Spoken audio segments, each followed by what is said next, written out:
Kur pazudusi mamma? Atsevišķāk mums tas var. Kur pazudusi mamma? Katrai dzīvai būtnei ir sava mamma.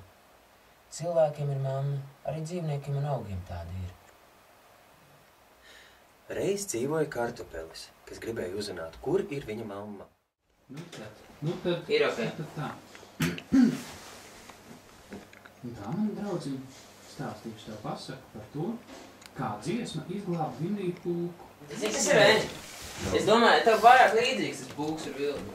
Nē, nu tāpēc, ka beigās tur vajag atsevišķi rakstīt. Nu, nav viņa līdzīgi. Pulks ir tāds, un vilks ir tāds. Nu, Jā. Kāds idejas? Nu, vienkārši Jā. beigās tās divas vinītes viņš jau ir atsevišķi jārunā. Ejot pa taciņu, viņi satika... Ejot pa taciņu, viņi satika lielu lāci. Lācis gribēja apēst Viniju pulku un arī vilku, bet pēkšņi viņš izdziedāja dziesmu repa stilā, kur dziedāja puks... Maškai reps. Reps. Repa stilā. Rep. Ejot pa taciņu, viņi satika lielu lāci. Lācis gribēja apēst Viniju pulku un arī vilku, bet pēkšņi viņš izdziedāja dziesmu repa stilā, kur dziedāja puks ar vilku. Ei, tu, lielo lāci, beidz mūs baidīt! Lāci, lāci, esmu pulks no Pārdaugavas! Olas!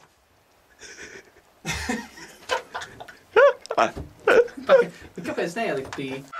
Nav un nebūs! Nav! Jā! Beidz, nu! Tu laicē, beidz.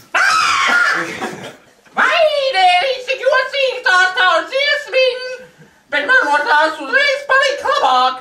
Laikam drīz izveseļošos.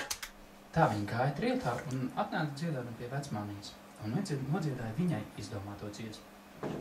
Vainēlis, cik jocīgi tā tavs dziesmiņas, bet man no tās palika labāk. Laikam drīz izveseļošos.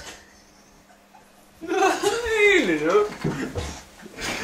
Bet viņi vēl beigās varētu arī noklapot kaut ko.